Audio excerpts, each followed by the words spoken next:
Now, let's move on to second passage, and the title is palm oil. Palm oil, right? Like this is Sufi canola. So we've got palm oil. Palm oil is oil we use in our cooking and all that, right? Okay, the whole thing is about palm oil. अब यहाँ से ये पता चला कि palm oil पे हमने एक पूरा पैसेज जो है वो पढ़ना है और बताएंगे पाम ऑयल कहाँ से आता है, क्या होता है, किधर इस्तेमाल होता है, कुछ भी जो भी हो सके, ठीक है। अच्छा, एक सजेशन और है आप लोगों को, आप एक काम और भी कर सकते हैं। आइट्स के रीडिंग के जो पैसेजेस हैं ना, कोई आप 15-20 पैसेजेस पे डॉक्यूमेंट्री देखें।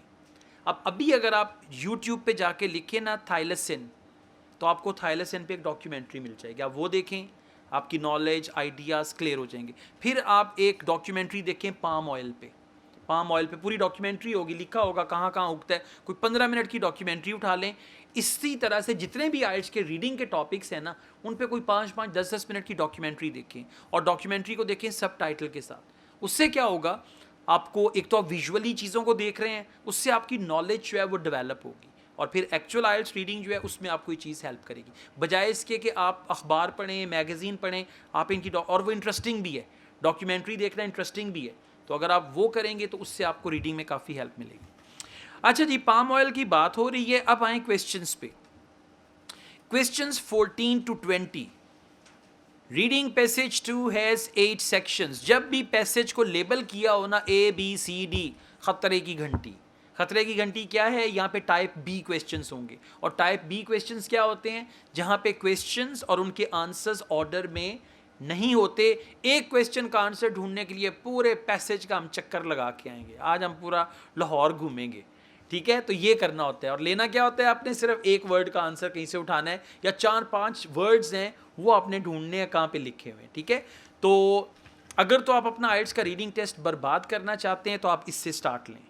क्या होगा, जब आप 14-15 करेंगे आपको आंसर नहीं मिलेगा, आपका दिमाग घूमेगा, लेकिन आप छोड़ेंगे नहीं। फिर आप 16-17 करेंगे, गलत आंसर लिखेंगे, इसके बाद जब आप बाकियों पे आएंगे तो तब तक आपका दिमाग घूम चुका होगा। तो इसको करना है एंड पे। क्यों एंड पे करना है, तब तक हम लोग पैसेज से फेमिलियर हो जाएंगे, हमें पैसेज का पाम ऑयल और ये वो सारा पता चल जाएगा। सबसे पहले आपके लिए आइडियल है आप लोग करें 23 to 26, उसके बाद आप करें 21 and 22, और उसके बाद आप आ जाएं 14 to 20 पे। और मतलब चीज़ क्या है कि इन्होंने आपको 7 क्वेश्चंस दिए हैं, वरना बास का 3 होते हैं, बास का 4 होते हैं, तो ये 7 क्वेश्चंस हैं। अच्छा, इसके क्वेश्चंस को पहले पढ़ लें, उससे क्या होगा, ये क्वेश्चंस आपके दिमाग में बैठ जाएंगे, और जब भी पढ़ना है इमेजिन करके पढ़ना है, जो भी पढ़ना है। अब जैसे पाम ऑयल है ना, तो बड़े बड़े पाम ट्रीज़ को इमेजिन करें। अब जैसे थाइलेसिन था, मैंने बोला टाइगर है, हम उसकी बात करें तो आप टाइगर को इमेजिन करें। आप इमेजिन करेंगे तो चीज़ें आपके दिमाग के साथ चिपकती जाएंगी। होता क्या है, हमारा दिमाग जो है ना वो वर्ड्स में नहीं सोचता, हमारा दिमाग इमेजेस में सोचता है। तो अगर आप इमेज बनाएंगे तो आपके लिए चीज़ों को याद रखना आसान होगा, ठीक है। जब आप कोई मूवी देखते हैं आप उसकी स्टोरी सुना सकते हैं, क्योंकि वो आप इमेजेस में देख रहे हैं। इसी तरह जो बेड टाइम स्टोरीज़ दादी अम्मा कहानी सुनाती हैं वो भी इमेजेस में होता है, तो इमेजेस में अगर आप इसको कन्वर्ट कर देंगे तो आसान हो जाएगा। अच्छा जी, क्वेश्चंस 23 to 26 यहाँ से स्टार्ट लेते हैं। Complete the sentences below, choose no more than 2 words. अब 2 से ज़्यादा नहीं होने चाहिए, एक हो सकता है, 2 से ज़्यादा नहीं होंगे। Right your answers in boxes. Question number 23, one advantage of palm oil for manufacturers is that. अब हमने देखना है किस पैराग्राफ में वो पाम ऑयल के एडवांटेजेस की बात कर रहे हैं, और किन के लिए, मैन्युफैक्चरर्स के लिए। Is that it stage, it का क्या मतलब है, पाम ऑयल के palm oil stage even when not refrigerated, कि अगर आप इसको फ्रिज में ना भी रखें पाम ऑयल को तो ये क्या होता है, ठीक है। अब हम वापस जाते हैं, देखते हैं कि कहाँ पे बात हो रही है। Wow, palm oil, okay, paragraph A में आ जाएं, और ये सेंटेंस कंप्लीशन के आंसर्स ये ऑर्डर में होंगे, और एक जगह पे या तो एक ही पैराग्राफ में होंगे या 2-3 पैराग्राफ्स में होंगे। फर्स्ट पैराग्राफ में आए, अब हमने देखना है कि जो इसको बनाने वाले हैं उनको एक बेनिफिट क्या है। मैं स्टार्ट से पढ़ रहा हूँ इसको। Palm oil is an edible derived from the fruit of African oil palm trees. Second line पे आ जाएं, the most consumed vegetable oil in the world. So सबसे ज़्यादा कंज्यूम होने वाला वेजिटेबल ऑयल कौन सा है, palm oil. It's almost certainly in the soap we wash with in the morning. the sandwich we have for lunch, and the biscuit we snack on during the day. Why is palm oil so attractive? अब वो बताने लगा है benefit. ठीक है, why is palm oil so attractive for, यहां पे हमारा आंसर आने लगा है. अब इस क्वेश्चन का आंसर क्या है? Primarily because its unique properties such as remaining solid at room temperature, के room temperature पे भी ये solid रहता है. अब वापस आए क्वेश्चन पे. One advantage of palm oil for manufacturers is that it stays solid even when not refrigerated. अब not refrigerated का क्या मतलब है? Room temperature and not refrigerated, और स्टेज की जगह पे क्या वर्ड आ गया? Remaining and stage. So answer is solid. Question number 24. The dash is the best known of the animals. अच्छा, अब ये कोई एनिमल्स के बारे में बात कर रहे हैं. The dash is the best known of the animals suffering habitat loss. Habitat loss का क्या मतलब है? उनके रहने की जगह छीनती जा रही है. मतलब फर्ज करें एक चिड़िया दरख्त पे रहती है, सारे दरख्त काट दें तो उसका हैबिटेट लॉस हो जाएगा. ठीक है, so dash is the best known of the animal suffering habitat loss as a result of the spread of oil palm plantation. कि ऑयल पाम जो है उसको लगा रहे हैं, उसकी वजह से कोई एक जानवर का हैबिटेट लॉस हो रहा है. उस जानवर का नाम क्या है? Let's go back. ओके, देखें हैबिटेट का वर्ड. ऑलराइट, पैराग्राफ सी में आ जाएं जी सब लोग. पैराग्राफ सी को हम लोग पढ़ने लगे हैं. Let's read it from second line. Second line full stop के बाद. There are countless news stories of deforestation, habitat destruction. ठीक हो गया. हैबिटेट डिस्ट्रक्शन का क्या मतलब है? Habitat loss. अब हमने देखना है किस जानवर का हो रहा है.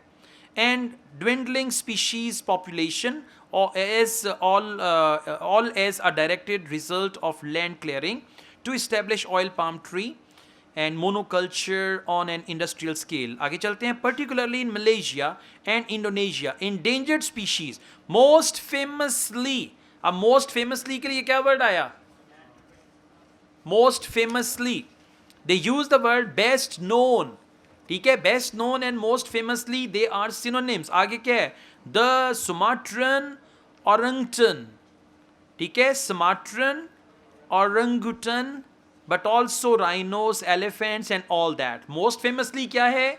सुमाट्रन ओरंगटन, लेकिन इसके साथ साथ elephants, tigers, numerous other fauna and all that. ठीक है, तो आंसर क्या होगा? मोस्ट फेमसली में क्या है? Sumatran orangutan. That will be the answer.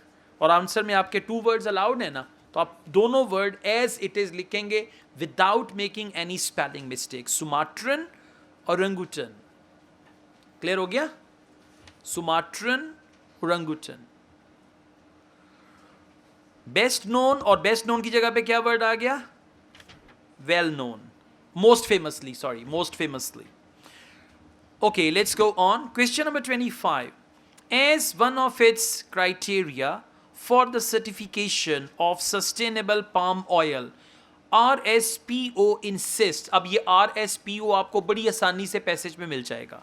RSPO insists that growers check dash on a routine basis. अब जो फार्मर है, ग्रोअर है, वो किस चीज को रूटीन बेसिस पे चेक करता है? और रूटीन बेसिस के लिए डेली आ सकता है, वीकली आ सकता है, मंथली आ सकता है. So let's go back. RSPO. Okay, paragraph G. कितना लंबा जंप है, लेकिन RSPO हमें यहां पे ले आया.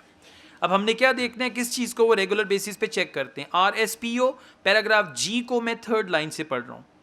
Over the past decade or so, agreement has gradually been. ठीक है, इसके बाद आप आ जाए 5वीं लाइन पे. जी पैराग्राफ 5th लाइन, RSPO लिखा हुआ है, insists. ठीक हो गया. और क्वेश्चन में भी क्या लिखा हुआ है? RSPO insists. ठीक है, अब यहां पे आंसर मिलेगा हमें. Okay, let's read it.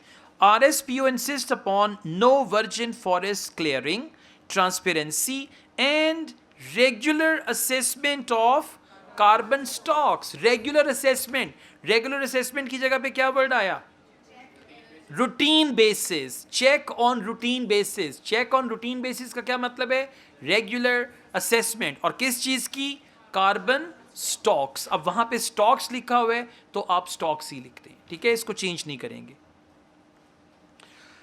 Question number 26, Ellwood and his researchers. अब एलवुड हमारा क्लू वर्ड है।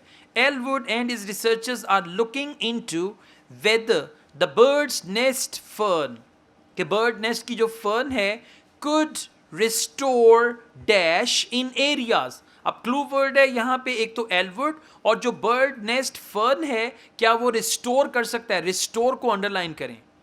और रिस्टोर के लिए कॉमनली वर्ड आता है recover. Restore, recover something in the areas where oil palm trees are grown. तो क्या ये वहां पे उसको रिकवर कर सकते हैं? अब देखते हैं कौन सी चीज है जिसको इसने रिकवर करना है। बर्ड नेस्ट फर्न का वर्ड कहां पे मिल रहा है? Okay, very good. Paragraph H पे आए और 1 2 3 4th last line after full stop. Good. Ellwood believes, सबको मिल गया? ठीक है, अब जरा फॉलो कीजिएगा ध्यान से। एलवुड बिलीव्स, एच पैराग्राफ की 4th last line after full stop. Ellwood believes that reintroducing the bird's nest fern into oil palm plantations could potentially allow these areas to recover their biodiversity। ठीक है, recover की जगह पे क्या word आ गया? Restore. और आंसर क्या होगा? बायोडाइवर्सिटी। Well done. क्लियर है? गुड।